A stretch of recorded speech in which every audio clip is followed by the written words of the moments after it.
Hello, everyone. We're reading Merle Miller's What It Means to Be a Homosexual. That is if I'm getting my facts straight, that is the original title of the magazine article.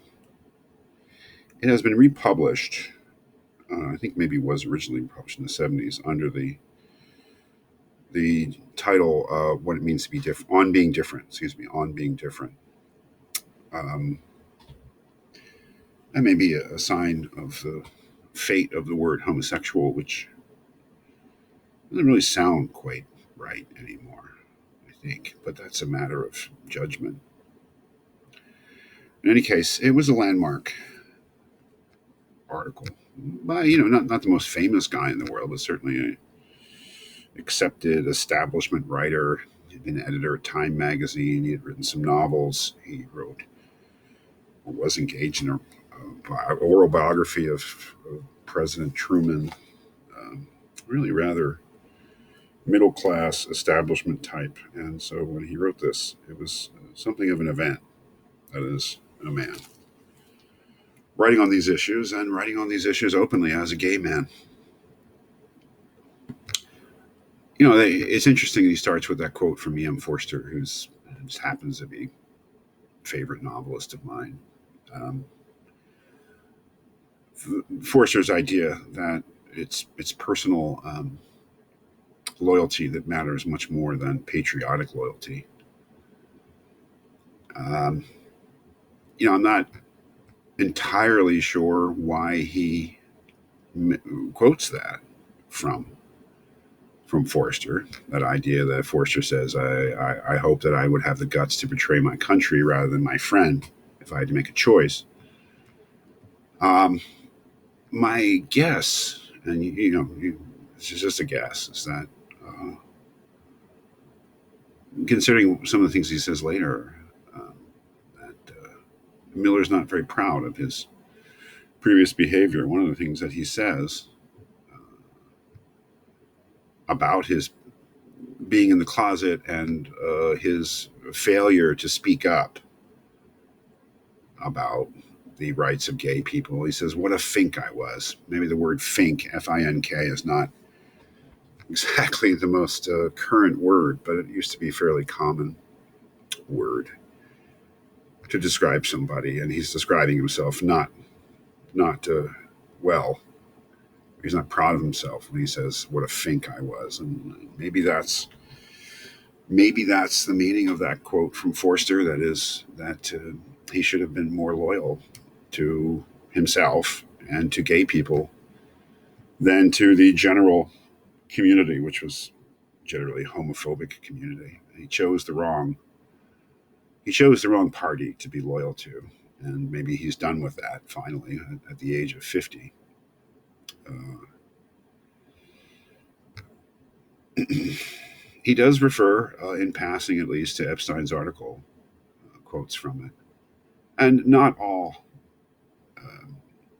not all disapprovingly. That is, he agrees with Epstein's idea that we know next to nothing about homosexuality, but he does respond to that to a certain degree when he says we know next to nothing about sexuality itself. Um, so that our I think he's denying the Epstein idea that if you're straight, if you're heterosexual, then your sexuality doesn't mark who you are in any particular way. I think that was an absurd idea. That the Epstein idea was absurd then, and I think that Miller pretty much suggests that it's absurd now. That is that no one who's gay is any more marked by their sexuality than someone who's straight. It's just a part of who you are. And that might seem obvious, but it certainly wasn't obvious to Epstein. In fact, he vociferously denied it. A lot of this is autobiographical, and perhaps that was part of the power at the time that a man would speak openly, especially about his sexual history like this. It wasn't done in the New York Times. Um, But Miller, telling his story, is talking about what it's like to grow up, not knowing that you're gay, because I don't think he did know that. He didn't know that till later, and he spent a lot of time denying it. Got married to a woman, and it wasn't until later in life that he accepted that he was a gay man. I think that that was quite powerful at the time, especially just as testimony. I don't know how powerful it is today. We're more used to this sort of openness. Homosexuality, I do not think, is as stigmatized. I don't think it's entirely not stigmatized. I don't believe that. In current American society. Uh, but I think it's less stigmatized. So someone being open about their experiences is bound not to have as much power, to be as powerful today as it was in 1970. I can, I am not gay, so I'm not going to say that I can relate to what it's like. But he says one thing that I can relate to. This is bottom page 11. As a child, I wanted to be the girl my mother had had in mind, or else the all American boy everybody else so admired. I think that's what I wanted to be when I was a little boy. That was what I was encouraged by the culture to be, and was just as much of a miserable failure as he was. That is trying to be somebody you're not. I think that is something most of us have experienced, no matter what, who we are particularly. But it is a large part of his life, trying to be somebody, desperately trying to be somebody that he's not. Uh, yeah, here's the full quote. What a fink I was. Anything to avoid being called a sissy again.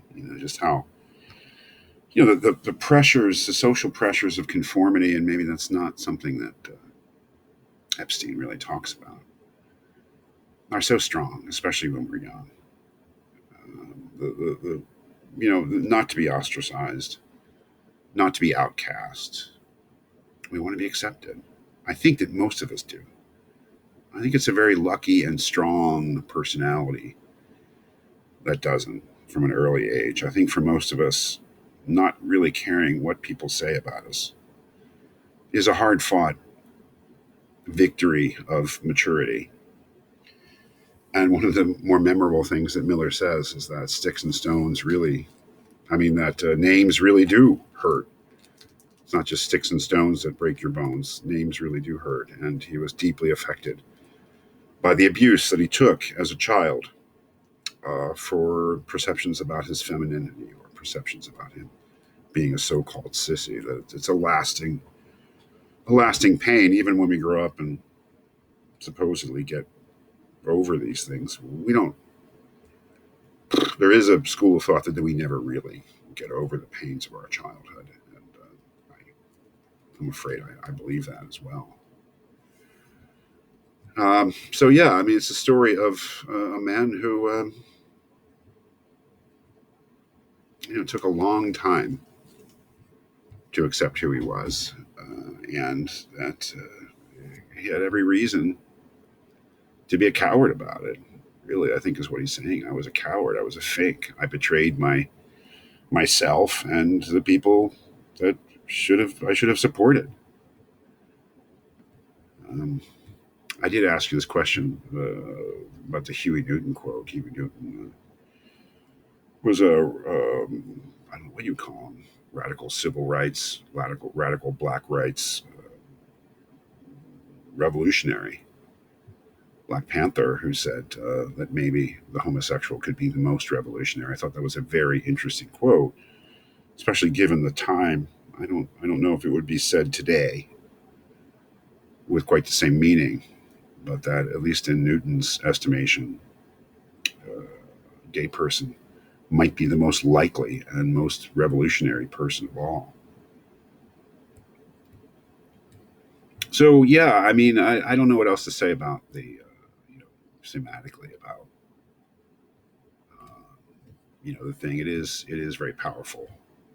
maybe not as powerful as it was, frankly, in 1970. It may actually seem quite mild, and maybe some people took it that way in 1970. But I would imagine that most people didn't, at least most straight people didn't take it, and many gay people didn't take it as mild.